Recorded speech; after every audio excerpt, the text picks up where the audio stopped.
Whannell.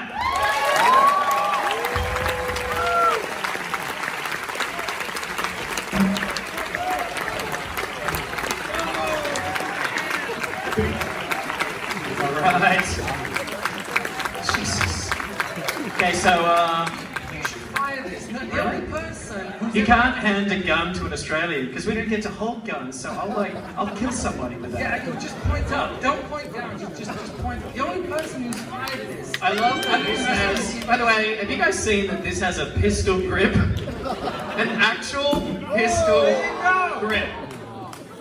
So the only person who's fired that other than you is John Woo. So you're in his company. I love John Woo. Can I say, so in the 90s, when I was in my teens, I was on a TV show in Australia where I was the film reviewer. So any film person that came on the show, they would get me to interview them, and I got to interview John Woo, and he was easily the best. He was the nicest, and he used to send me Christmas cards for a few years, which nearly killed me. I would get Christmas cards from John Woo. Has anyone else in this room got a Christmas card from John Woo? That's just bragging, but it was... But yeah, I don't want to tell recovery stories for an hour because there's a lot of them. Thank you so much, guys. Thank you, Christian. We did the premiere for Upgrade in this theatre, and it was the best the film ever looked and sounded. Thank you so much for that. Christian worked with me on that one, getting it out there. Do people know that you actually worked on Upgrade? No one knows. Shh, nobody knows that your constant promotion of Upgrade has something to do with the company you work for. I love it. Nothing at all. So thank you for having me in this amazing theatre. I was actually here yesterday. Who was here at the Thriller Marathon yesterday? So we showed some films that inspired this. We showed Misery, Dead Calm, Fatal Attraction, and Gone Girl. So basically what I wanted to do with this film was try and make one of those like adult thrillers that Hollywood used to make before CGI came along. You remember that window where they would make these films like Pacific Heights and The Hand That Rocks the Cradle? Yeah. Films like that, and then, you know, if they make a film like that today, it's a Netflix movie. But yeah, I was trying to make something like that. I hope it scares the shit out of you guys. I'm trying to stress you out. And you know, usually, the last thing I'll say, because we want to get on with it, is usually when you make a film, like you finish it and then months and months go by and you can sort of decompress from it, and then all of a sudden somebody calls you and says, time to talk about a marketing plan, and all of a sudden you're like, oh yeah, that movie, and then you're doing interviews and the person's asking you, you're trying to remember, they're asking you, so what motivated you to do this shot in the movie? And it was so long ago that you're trying to think up an answer. Well, this movie was finished 2 weeks ago. So the time between finishing it and like showing it is short, and that's stressful for me. So well, hopefully this movie is stressing you out.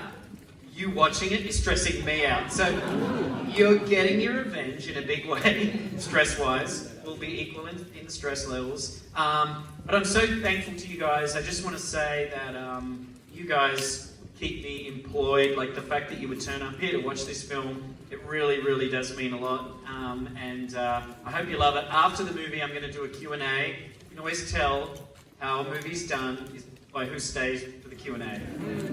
Like, every person that files out the door as soon as the credits roll is like a razor cut to my heart. So if you're with like 6 people, you need to ask a couple to leave, because more than 4 razor cuts to the heart and you'll just bleed out. You're dead. But it is a good indicator of how well the movie's done. The old like, credits rolling, let's go. Let's go, Janine. Janine? I don't know where I pulled that from. That's my American. I have an American alter ego called Zach Jansen. He's a nice guy. Zach Jansen. Zach, yeah, he's from Wisconsin, hard worker. He's positive though, positive guy. So after the movie, the credits are going to run for a little bit, but then after a while, you know, not too long, the lights are going to come up, and then I'm going to come up here and sit here, and Christian's going to be here and he's going to ask me questions. So if you want to stay for that and you want to ask some questions, you can stay for that. And that's about it. Or you can literally stab you in the heart by leaving the theater. Or you can just like, yeah. set fire to my house. You set a really good mood when you came out here. You were firing a t-shirt gun and screaming, you guys, and I feel like I brought it down to like a weight level. Like, we all loved Bob. Wasn't he good? So let's bring the energy back up. Look, yes, thank you. Also known as Zach Jensen from somewhere in Minneapolis, but to us, he's the one, he's the only, ladies and gentlemen, Mr. Leigh Whannell.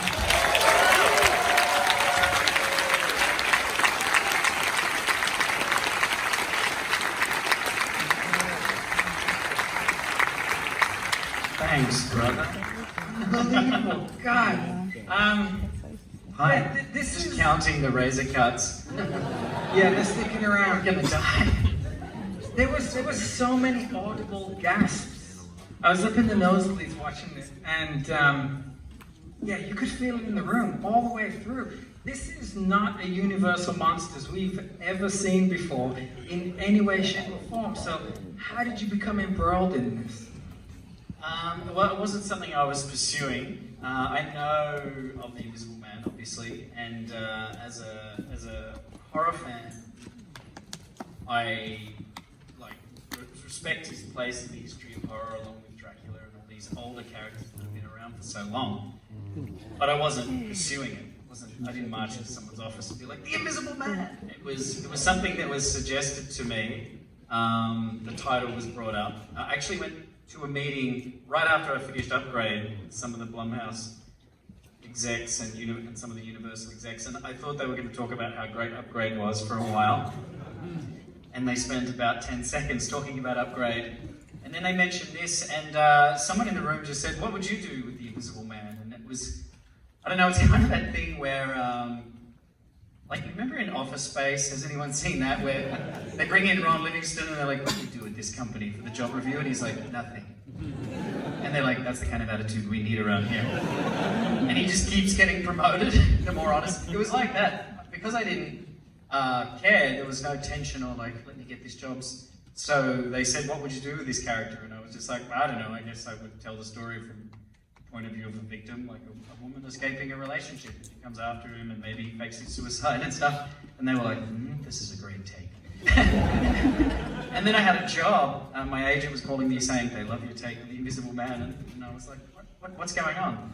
And before I knew it, I was writing the film. So that's really how I came into it, but I could immediately see an opportunity to modernize it. Just when someone mentioned that title to me and kind of put me on the spot. You know, Jason Blum had mentioned some of the Universal monsters in the past. Every now and again while I was editing Upgrade, he'd be like, "Buddy, what do you think of Dracula?" And I was just I'm not a good multitasker, so I was just focused on Upgrade. And but when this title was suggested to me, I could just see a way to make it kind of clinical and modern and scary. Because when these characters were invented, they were really scary. Yeah. And I think we've lost that along the way. They're so ubiquitous now that they're comedic. Like, you know, you could plug Dracula into anything. You know, he's so ubiquitous, he's such a part of pop culture, and he's got such a cultural footprint that you could do a romantic comedy and just be like, "It's Dracula on Tinder." And like... That's a good pitch. Yeah, no, can't you just see, like, you know, Kate Hudson being like, "Why doesn't he want to go on any dates during the day?" And I love this guy, but he's so weird. He sounds like, you know, it's just like, it's this whole thing, and I feel like, you know, my daughter watches animated movies with these characters in them, and that's how safe they've become. So my thought was, you know, can we drag it kicking and screaming into our era and make it scary in the way they originally were? Because in many ways it is, but then as I was watching it, the thing that struck me is it's also like, this is the way we presented it, like it's a ghost story. It's the fear of the unknown, right? So you're following Elisabeth Moss, but there are legit jump scares in there, and there's moments, and when she first starts to believe that he's there, and there's the whole scene with the sheet, I was going back to like Paranormal Activity, like that type of stuff, which was just like haunted house, you don't know where this is going, the fear is built by the unknown that's actually all around. So it's this weird space of like melding the two, of like a classic horror, but then it's also like completely contemporized Universal Monsters world and the lore that like H.G. Wells came with. Did you go back? Did you read Wells's novel? Yeah, I Did did you go watch back. the I watched film? the original film, and Yeah. I sort of went back to those original texts and everything, and I realized that, I felt like the best thing I could do for this character was to not slavishly adapt the original, because I guess there's a really gothic version of this that would be set in the late 1800s, and it would be in London, and Yeah. it'd be fog machines. Fog, yeah. Yeah. And like, I guess I would want to watch that film more than make it. I felt like the version I wanted to make had to be like, I felt like to make it scary for a modern audience, the Invisible Man could not be the central character for me. Maybe someone else could have written that film and made it scary. You've got no empathy with him if he's. Yeah, I mean, it just demystifies it a little bit. I think there was a mystery to these monsters originally, Dracula, Frankenstein, the Wolfman, Invisible Man, where they're like a bit unknowable, when they were first hitting people's eyes, and I think now they're so known that to make it scary for me, I had to make him unknown again, and I didn't. The thing I liked about it was that it wasn't a ghost film, even though, because I've made a few ghost movies, and I felt a bit been there, done that. Like I wasn't wanting to do a supernatural movie, even though some of the beats and some of the sort of structure, I like it being that scary. But the main attraction for me, because I had just made Upgrade, and you really get bitten by the action sci-fi bug. Once you've orchestrated a few car crashes, it's like heroin. You're like, I want to crash more cars. I was going to ask that. It's almost like this is like a third chapter of your career, obviously coming out with Saw and inventing that, and then moving into Insidious. This feels like almost a companion piece. Not a companion piece, but it feels like there's connective tissue between this and Upgrade. And so is this kind of like, is this the next chapter of the Whannell? Like, where are you going? I don't know. Yeah, it's weird now in hindsight. I do see a lot of similarities between this and Upgrade. I don't think it was by design, all of it. Some of it, I've clearly got some weird thing about rich people who live by the ocean. I don't know what that's about. You might have to see a therapist. I've got a thing for giant kitchen knives. Yeah. Implements of death. Kitchen knives, Yeah. kitchen fights. Yeah. Yeah, there's something there. I mean, I guess there's a sort of a style. I wanted to take that Upgrade thing further, of the camera sort of locking to the actors and doing fight scenes in one take. There were certain things that Stefan Ducio, the cinematographer, he's not here, is he? Where are you, Stefan? Oh, he's not here. He's probably not here. He and I were really emboldened by Upgrade and how people responded to the fight scenes and the action that we shot, because we didn't have much of a budget on that film, and so we were just trying things, and people really responded to it. That's the thing that they took away from the movie. So on this one, we wanted to go a bit further, or keep using that technique. But I would say there's some like links there. But after I finished Upgrade, I kind of wanted to do something more in that world, maybe with more of a budget. And this kind of crash landed into my life, and I was thinking, okay, if I'm going to make another horror film, it has to be something different. It has to feel different in some way. Yeah, I mean, it's pretty modern, and the relationship with technology is something that really bears fruit.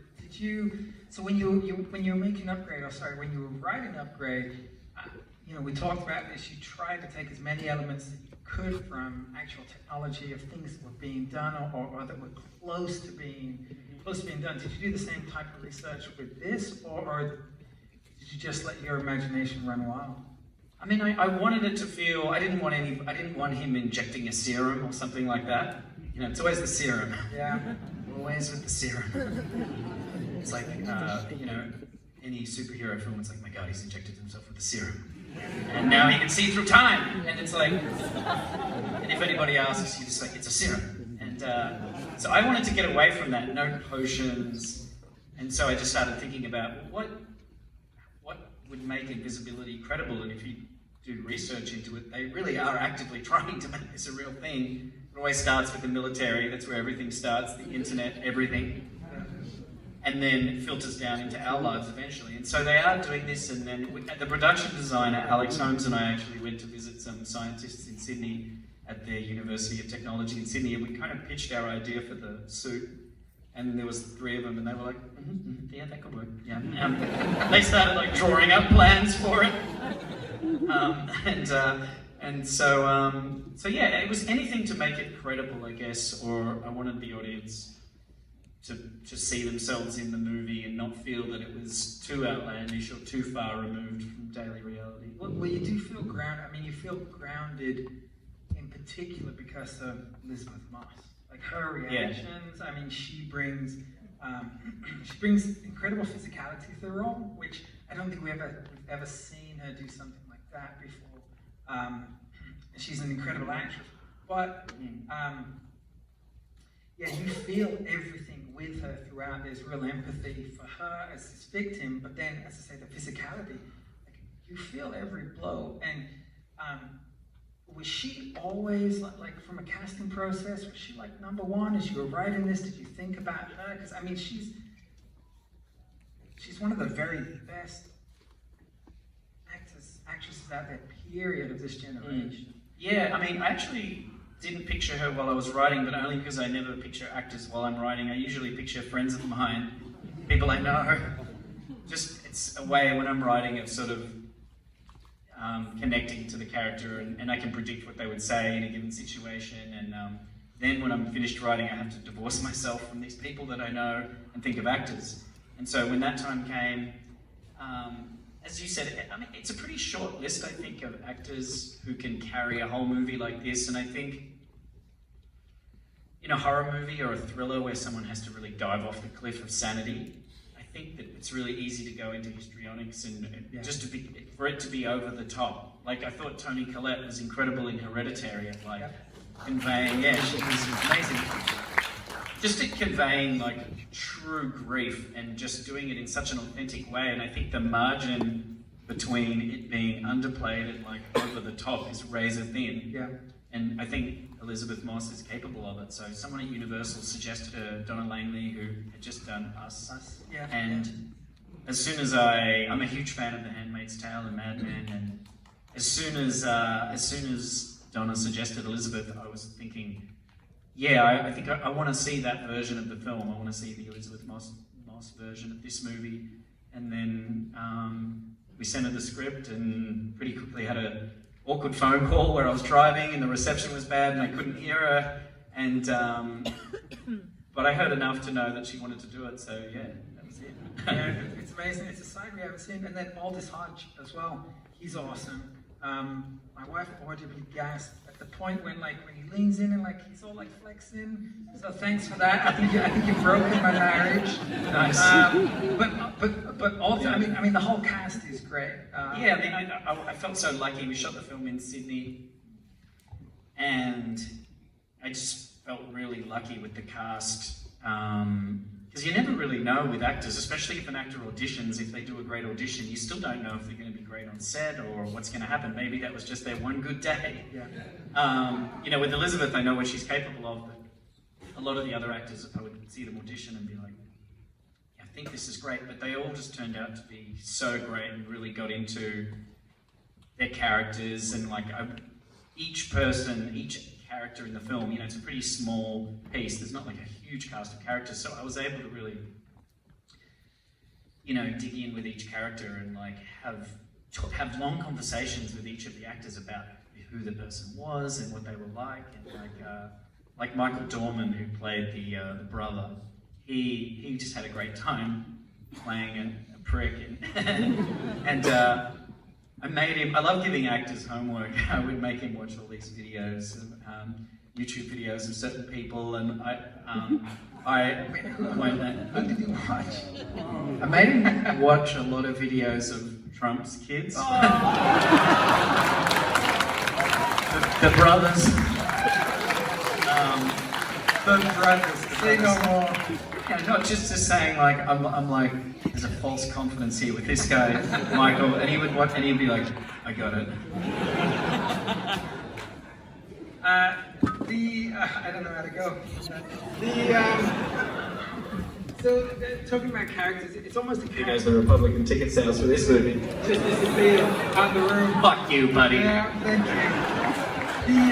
you. Talking to characters, the sound design of this film, not a physical character, but it's almost a character unto itself, because Oh, yeah. there's so much weight, so much emphasis put upon it, because you're dealing with the unknown. You can't see this. But sound plays a really important role. Yeah, I mean, when you have a film called The Invisible Man, It's you're going to be relying on the sound design, and the sound designer was this guy, Will Files. The sound designer was Philip Hooker, this guy at PK, and the sound mixer was Will Files. And they both worked on Upgrade. I thought they did an amazing job, but we didn't have much time on Upgrade. Everything felt very rushed because it was such a low-budget film. With this, we had a little bit more money, and we had a bit more time in the mixing room, and Will is like, he was way above our pay grade. You know, he's mixed Star Wars movies and Star Trek movies. He's doing the new Batman movie. Like, he's one of those top shelf sound mixers that does these giant studio films. So I just felt so lucky to have him, and I was like, I want you to go bananas on this film. Like, I want you to mix it like a demo reel for Dolby Atmos. And he was like, oh yeah. And it's like music to a sound mixer's ears. And so it was awesome working with him. I just love sound. Weirdly, I went to a film school.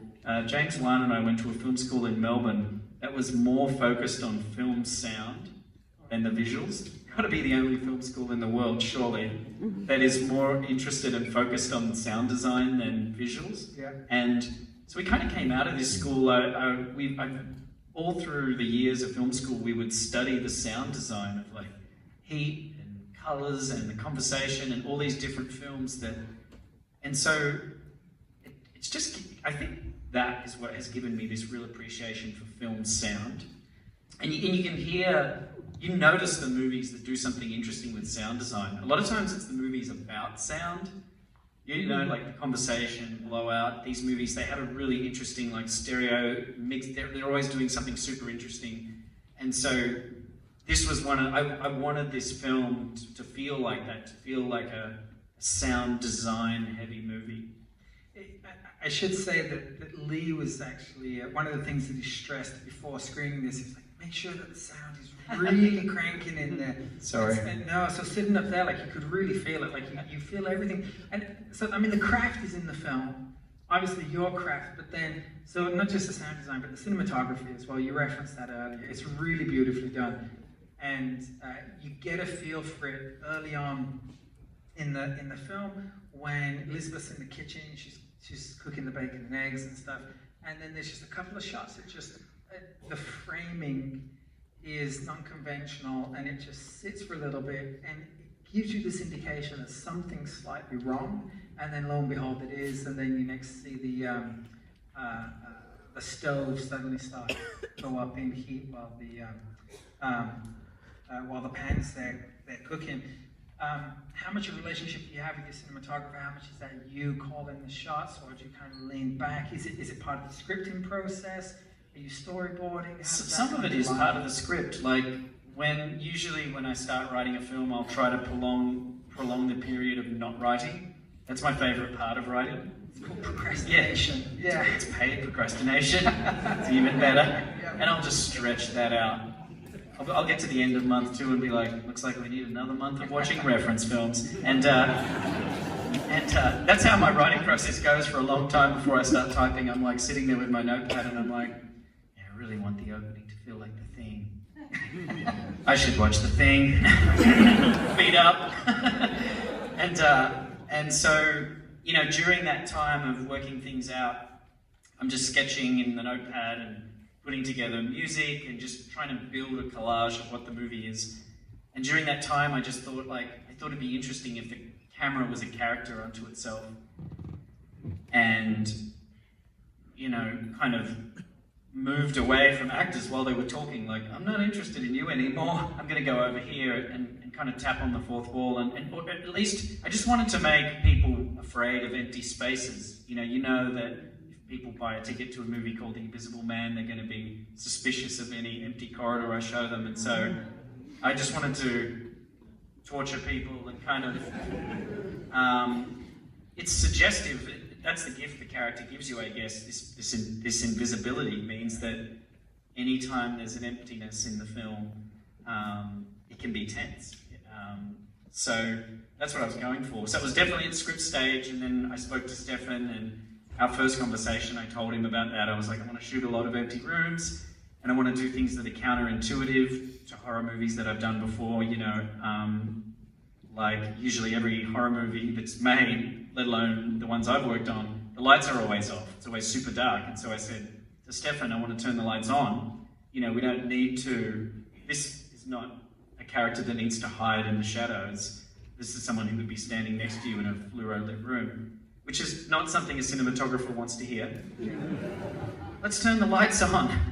Cinematographers love darkness. And so I gave him a couple of dark scenes. I was like, fine, here we go. But you know, he's just so up for anything. He's such a creative cinematographer. And so as soon as I had that initial conversation with him, we just picked up that thought and we're running with it and just kept developing the kind of visual language of the film. And then finally, and then we'll throw it to the audience, but the score as well is it's really hard. It's a perfect compliment. That was Benjamin Wallfish. Yeah. He's Dunkirk, all these like... Yeah, he worked on Dunkirk, he did Blade Runner 2049, he did the It films, and he's amazing. He's like this mild-mannered English guy, and he's just so fun to work with. He didn't have a huge amount of time to do the score for this, and I played it to him without temp music. Usually he would put all this temp music on it to give the composer the idea of what you're going for. With this, I just played it without any music. And he loved that for sure. And I just wanted to see what would happen. And I gave him an idea of what I wanted. And then, but I didn't want him to be influenced by some other piece of music, you know, which happens a lot with composers. They're like, oh, great, now I have to write the theme from Inception.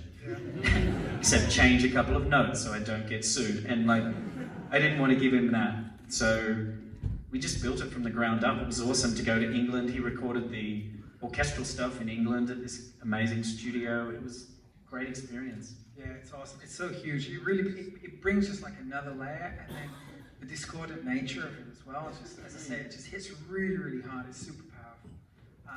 Let's throw it to the room. Do we have any questions in the room? A gentleman right there, the cap, yep. I was curious, obviously Elisabeth does an incredible job in the film, but in some of the fight scenes where she's like struggling with him in the kitchen and stuff like that, how much of that did she have an actor playing opposite her, or how much of it was just dancing? So the question for the room is, a lot of the action sequences with Elisabeth Moss in particular, she's fighting nobody. How much, when you were shooting that, how much was she actually fighting against an actor? What was the... It was a mixture of everything. I mean, we had a stunt performer in a green suit, kind of struggling with her. We had wires pulling her around. We had a motion control camera that was like a robot, so it's more like dance choreography because it's all based on numbers. Was that the same that you used with Upgrade, that motion? No, that was like the low budget version of motion control. Literally strapped an iPhone to the actor. The camera just locks to the actor, but this one we used a motion control camera. And but we also used old school stuff in the same scene. We would have like props people hidden in cabinets, pulling doors shut with a string. So we were using everything from like really cutting edge technology to like stuff they would have used on the original Invisible Man in 1933. You know, whatever gets the job done. Amazing. Next question. Gentleman, yeah, right there, yeah. Sort of following up on that, I'm sure in 2020, 2019, when you're making it, visual effects can do any invisibility effect you wanted, but did you really embrace the less is more theory? Because some of the most disturbing things in the film are not big visual effects. When he hits the little girl or when he's standing on the sheet. Is that Fred? Hi, Fred. I didn't want to make a special effects heavy film. I wanted to make something where it was pretty suggestive and kind of build to that stuff. But I always thought that the most effective stuff in the movie would be the more low-key stuff where it was more suggestive, for sure. The throat slashing practical? It was a mixture of a couple of things. There was like, I always like to do as much practical as possible, and then there's a certain point where it's just not going to work. But yeah, it was a fun scene to shoot. Were you in the theater when the when the sister goes. Mm-hmm. Yeah, that hearing that was beautiful. So thank you for that. You disturbed lunatics. Gentleman right there, glasses. Yeah. You don't have to tell us, but was it the brother the whole time? It's interesting how people don't. Well, Don't answer. no, I mean, no, it was Adrian the whole time, except for that one time that he needed him to go and do that. But the rest of the time it was Adrian. That was tough. Seeing all this get the beat down like that was particularly hard. You got to think for corridors, don't you? Yeah. Yeah, gentleman right there. Yeah. Yes. Can you talk about the house, the old house? It has like it seems like it's another character because it holds too many secrets and keys to the story. So how the house was constructed and how you move the story around? Yeah. Talk about the house role. Yeah, that house was something.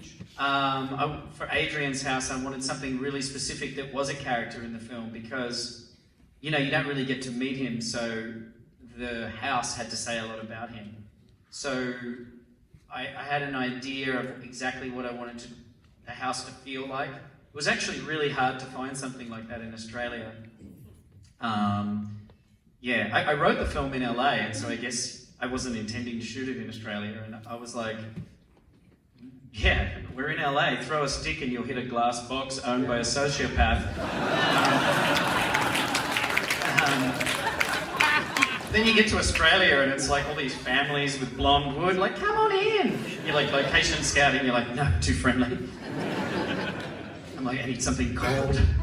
Not enough sociopaths. And not enough billionaire, like 20, 35-year-olds who just live in a museum on their own. But we found this house, and we actually stitched it together using a couple of different houses. And exteriors and interiors, different locations? Yes, the exterior and interior, and then a couple of the interiors at different locations. But the bulk of it was shot at this one particular house that I thought it looked great. And the guy who owned it was rightfully reticent to let a film crew come in. If a film crew ever asks to use your house, do not let them. Ever.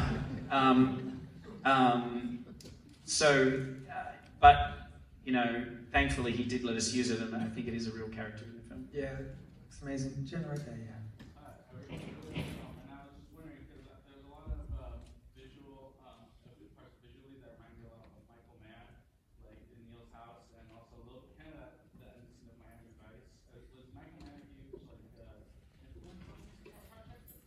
Michael Mann is an influence? Michael Mann is an influence, yeah. Yeah, for sure. I love Michael Mann's stuff, and Heat, I think, is just such a beautifully composed film, and I love how Michael Mann can take an image, especially in that film, and just make it, even someone's house, it'll just feel really abstract. Like he doesn't shoot for familiarity, like he'll shoot Robert De Niro standing against this glass wall, and Manhunter's the same. He's kind of shooting these spaces in an interesting way, and yeah, it's definitely an influence for sure. Shout out for Miami Vice. That's a killer film. Yeah, it's right there. Now that you've made the first movie in this new, dark universe you're doing now, where do you see the Universal monsters going forward from here? Where do you see them going in the future? So the question is, where do you see the Universal monsters going forward? If you can even answer that. I don't know. I mean, they haven't. No one's consulted me. I don't know what they're doing. This was always treated as a standalone film, like they were never saying, like, okay, this is going to link to... I was always waiting for someone to call me and be like, you need to have a cameo from Dr. Jekyll. And that's going to pay off in, Jekyll's return. And did you watch The Mummy as a reference going into you know what? I this? haven't seen The Mummy. Okay. Can't judge The Mummy, but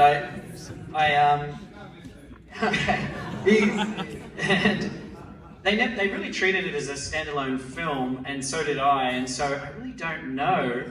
From what I hear, they're going out to different filmmakers and sort of letting them make their own version of things. But I mean, if I was in charge of it, I guess I would try to take everything back to its roots, make it scary again. Like, if you're taking something like Dracula, I would try to shake off all the proverbial cobwebs and kind of make a really modern version of it, but I have no idea. Did you feel liberated when you were writing this? Because you were you were taking it in such a contemporary direction, or did you feel the weight of, 90 years of iconic cinema and monsters like on your shoulders? I mean, maybe I should have. I think if I was writing maybe one of these monsters that had a bigger cultural footprint, like Frankenstein or Dracula, I probably would have felt all this cultural baggage and just felt the weight of these other movies. But I think The Invisible Man, I don't know, he's like tier 2, He's tangentially kind of on yeah, the side, yeah. It's like if you make a Batman or a Superman film, you've got the eyes of the world on you. But if you're making like the Wonder Twins, not as many people are looking at you with a microscope. There's a lot you can get away with, and so I felt that I wanted to be respectful of this character, but I didn't necessarily feel any anxiety about upsetting, hardcore fans of The Invisible Man. As long as I made a scary movie, I felt that all would be forgiven. That's really the core goal of it all, is to make something really tense and scary. But yeah, it works. It's there. Okay, couple more questions. Jen right there. Yeah. My great-grandfather did the special effects for the original one. What? oh, cool, awesome. This guy's great-grandfather did the special effects for the original Invisible Man.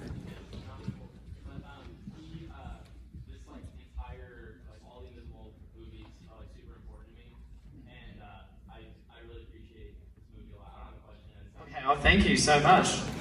Thank you. That means a lot. There's a lady waving over there, pointing. Yes, you too. Hi, one big plot point in the film, obviously, is Harriet Dagger's character dying, and I just want to know why, she was so rude to the waiter at the restaurant. I love LA Q&As. You always get that one question. What was that about?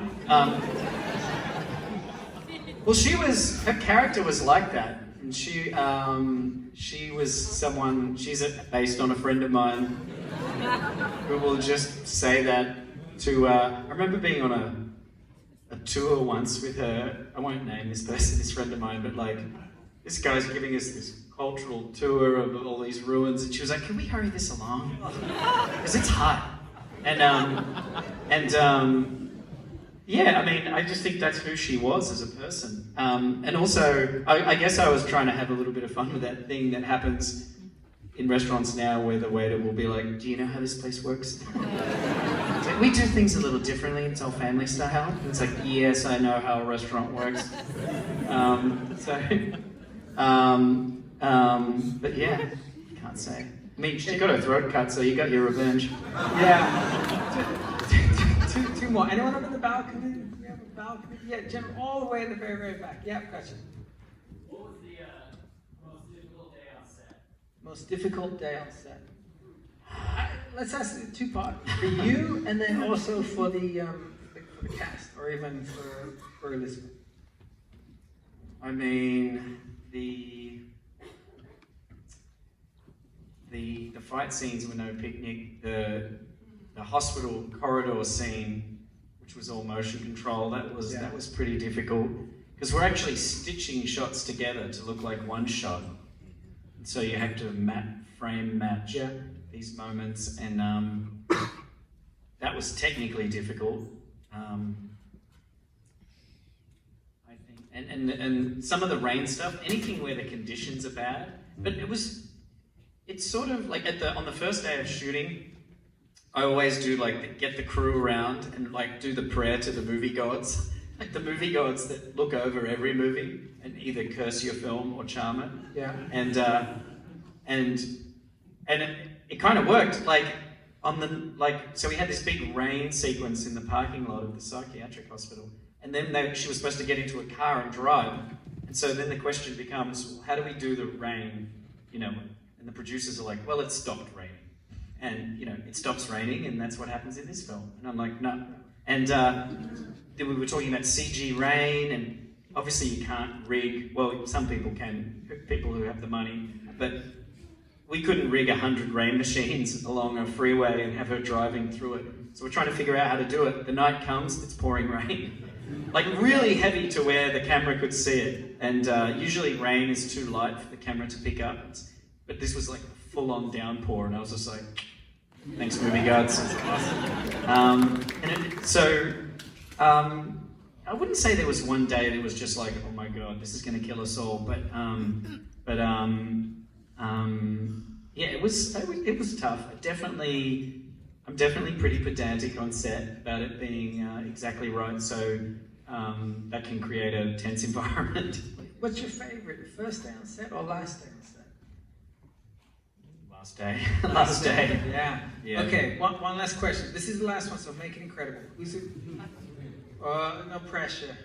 You pick. Me? Oh, Yeah. I can't. Okay. This gentleman here. My question brought up great love Insidious. Love everything you've done. But Cecilia walks away with the outfit. A story in mind that you have for a potential sequel? Cecilia walks away with the outfit at the end. Is there a sequel? No. open-ended. I'm far too superstitious to think about sequels before a film comes out. It's weird because I've been involved in a lot of films that have had many sequels.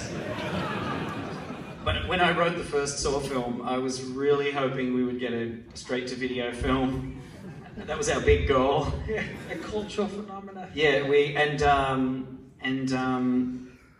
I never think, I just don't want to jinx it. There's too much voodoo involved with films. So it comes out, what is it today? Is it Monday? Comes out Friday. So it comes out Friday. Like any thought of a sequel I would have, I would push it aside. A sequel is basically a champagne problem that is created by the success of a movie.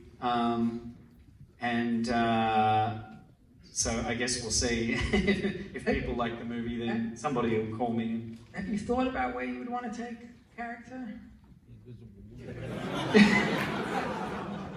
I'm too caught up in this. Like, as I said before, I only finished the film 2 weeks ago, so I'm like a raw nerve about how it's going to do.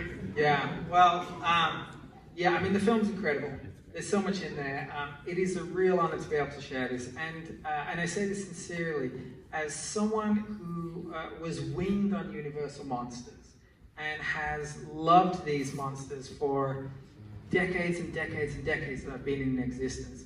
And it was literally like, Universal Monsters were the gateway into Hammer horror, into AIP, into 70s, into slashers, and everything else that followed. So, in particular, to me, these are incredibly precious, and I know to lots of other people around the world, Universal Monsters are a holy grail, and you have done right by them, and you have done right by us. So, thank you for Thank doing you. that. Thank you. I really appreciate that, and thank you guys. I definitely wanted to do something that was, for the fans of these monsters, and I appreciate you guys coming out tonight. It's great to be in this theatre. I love this theatre.